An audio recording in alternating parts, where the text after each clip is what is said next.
Assalamualaikum warahmatullahi wabarakatuh. Kembali lagi di video aku Lazia.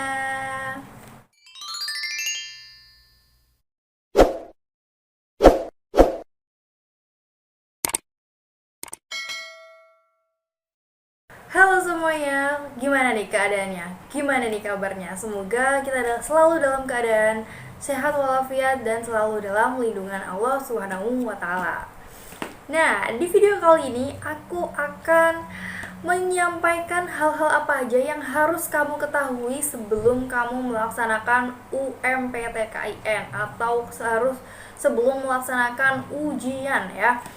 Nah, pada video-video yang lalu aku udah banyak banget membahas tentang UMPTKIN. Kamu bisa langsung search di channel aku ya, tinggal klik channelnya, lalu nanti akan muncul video-video aku yang aku bahas untuk persiapan UMPTKIN. Nah, di video kali ini beda banget dari video-video aku yang sebelumnya, makanya buat yang penasaran kamu harus nonton, karena di video ini aku akan mengasih arahan buat kamu yang udah belajar ataupun buat kamu yang bakalan SKS ataupun yang belajarnya kurang. Kamu harus banget tahu hal ini supaya kamu tuh lebih terbantu dalam pelaksanaan ujian, dan semoga aja bisa membantu kamu dalam lulus UMPTKIN dan mendapatkan jurusan impian dan PTKIN yang kamu impikan juga. Oke, daripada berlama-lama langsung aja lanjut ke videonya. Hal ini adalah hal-hal penting yang harus banget kamu ketahui sebelum kamu melaksanakan ujian. Jadi, saat kamu melaksanakan ujian UMPTKIN itu kamu bisa damai, bisa tenang ya, bisa lancar gitu ya, just gitu, selesai lulus deh. Oke.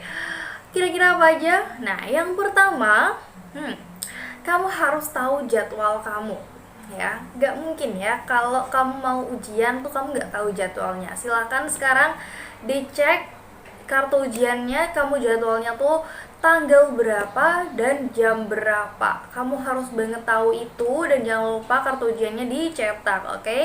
Nah, pasang alarm di jam itu atau sebelum jam itu supaya kamu gak kelupaan, oke? Nah, yang selanjutnya adalah tahu apa aja yang diujikan dalam UMPTKIN atau dalam ujian ya. Ini buat kamu yang udah belajar dari lama dan udah mempersiapkan dari lama, pastinya kamu udah menguasai banget nih apa aja yang diujikan di UMPTKIN. Nah, buat kamu yang mungkin persiapannya kurang dan kamu nonton video ini, insya Allah video ini tepat banget karena aku akan menyampaikan apa aja sih yang diujikan. Nah, yang diujikan pastinya adalah IPA atau IPS ya, tergantung jurusan yang kamu pilih. Nah, IPA atau IPS ini adalah IPA atau IPS terpadu ya. Jadi soalnya tuh nggak yang banyak banget kayak di SBMPTN atau di UTBK gitu ya, tapi waktu itu tuh cuma 30, sekitar 30-an gitulah pokoknya, IPA dan IPS terpadu. Nah, dan selanjutnya itu ada soal TKD atau tes kemampuan dasar. Nah, tes kemampuan dasarnya itu lumayan banyak, sekitar ada 90 sampai 110-an soal ya. Karena itu mencakup banyak hal juga. Ada soal bahasa. Soal bahasa tuh ya, meliputi sinonim, antonim, itu bahasa Indonesia ya. Terus melengkapi kata, hal-hal seperti itu. Terus ada matematika, itu kemampuan kuantitatif gitu ya, jadi semuanya dapat ini. Terus ada bahasa Inggris, bahasa Arab ya, terus ada keislaman, semuanya dapat keislaman, baik itu IPA ataupun IPS, karena kita tahu sendiri kita itu mau masuk ke PTKIN pastinya ada ujian keislamannya. Nah, ayo yang buat kamu yang belum belajar, nah belajar ya, pahami aja gitu ya. Nah, selanjutnya adalah matematika dasar gitu. Jadi, matematika yang tadi itu menguji kamu dalam kemampuan kuantitatif. Nah, dan selanjutnya tuh ada matematika dasar ya, yang dasar-dasar banget lah, seperti kayak menghitung bangun datar ya, hal-hal seperti itulah buat kamu yang pernah belajar ya, atau yang sudah mempelajari, kamu pasti tahu. Dan buat yang belum tahu, silakan cari video-video aku tentang pembahasan soal ya, karena kamu pasti akan menemukan bagaimana itu matematika dasar. Dan buat kamu yang mungkin belum dapat soalnya, aku ada link video, ada link untuk kamu bisa mendownload soal gitu ya, supaya kamu tahu bagaimana sih gambaran soal-soal yang akan keluar, karena ini tuh penting banget. Nah, jadi sistem penilaiannya pun nggak ada pengurangan nilai ya dalam UMPTKIN. Dalam sejarah ujian UMPTKIN itu tidak ada pengurangan nilai ketika ada yang salah. Jadi silahkan kamu isi daripada kosong ya kan. Siapa tahu kalau kamu isi dan benar itu akan menambah poin gitu. Jadi tahu apa yang diujikan dan sistem penilaian itu penting banget, karena bisa membantu kamu dalam pelaksanaan ujian atau mendapatkan skor gitu ya. Nah, untuk pembahasan sistem penilaian aku udah bahas di satu video ya, lengkap banget di situ, silahkan tonton videonya. Nah, selanjutnya aku akan lanjut ke tahap ke apa aja sih yang harus kamu tahu setelah tahu apa yang diujikan. Juga harus banget tahu tata tertib ujian ya. Jangan sampai kamu menyalahi aturan ya, karena kamu udah belajar, kamu udah melaksanakan ujian tapi kamu melanggar tata tertib juga sama aja. Kamu gak akan selamat dalam ujian karena kamu bisa didiskualifikasi ya. Dan aku harap banget walaupun ujiannya itu di rumah daring gitu ya, kamu harus tetap patuh dalam tata tertib, karena kamu tuh diawasi melalui kamera yang ada di gadget kamu, baik itu HP ataupun laptop. Nah, jadi pemakaiannya tuh HP aja, laptop aja gitu ya. Jadi karena dalam aplikasinya itu ketika kamu buka tuh nanti ya pengawasnya tuh bisa mengawasi kamu gitu loh. Waktu ujian tuh otomatis kamu diawasi gitu ya. Nah, jadi saat pelaksanaan itu nggak ada yang namanya melanggar tata tertib.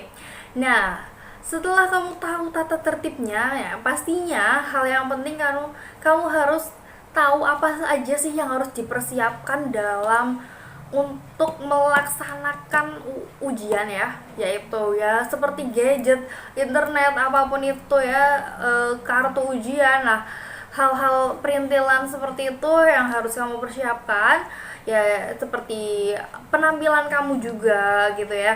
Buat yang mengikuti ujian tuh harap banget untuk menggunakan pakaian yang rapi, yang sopan ya, walaupun di rumah, tapi silahkan berpakaianlah ya, pokoknya nurutilah tata tertibnya itu bagaimana gitu ya. Dan aku udah membahas tata tertib ini dalam satu video ya, udah aku jelaskan secara gamblang, silahkan ditonton jika kamu masih belum paham tentang tata tertib. Hal penting yang harus banget kamu tahu adalah bagaimana ketika kamu ada kendala ya, kamu harus tahu bagaimana ketika kamu ada kendala itu mengatasinya tuh seperti apa gitu. Jadi ketika kamu ada kendala langsung laporkan ke sapa.umptkin.ac.id ya. Di web itu silahkan kamu register, kamu masukkan, kamu daftar gitu ya. Nah, setelah itu buat aduan gitu ya, buat pengaduan kalau kamu itu mengalami kendala gitu. Jadi jangan malah kamu sibuk nge-DM akun-akun UMPTKIN kayak gitu ya, dan malah kamu lupa nih untuk lapor ke sapa.umptkin.ac.id, karena sayang banget, karena yang akan menindaklanjuti ketika kamu ada kendala adalah yaitu sapa.umptkin.ac.id itu ketika kamu udah lapor ke situ ya. Dan jangan sampai lebih dari H+1 setelah kamu ujian. Jadi langsung aja kalau ada kendala langsung aja lapor ke sana gitu ya. Oke, sekian dulu video dari aku. Semangat terus untuk pejuang UMPTKIN, pejuang cita-cita, pejuang mimpi ya. Ayo kita semangat bersama-sama menuju pencapaian tersebut. Nah, jangan lupa untuk selalu jaga kesehatan, jaga mood ya, jaga kesehatan fisik dan mental, terus semangatnya juga dijaga. Oke, jangan lupa usaha, doa, dan tawakal ya. Sekian dulu video dari aku. Jangan lupa subscribe dan nyalain notifikasinya. Dan jangan lupa like, comment, dan share video ini sebanyak-banyaknya. Terima kasih sudah menonton. Wassalamualaikum warahmatullahi wabarakatuh.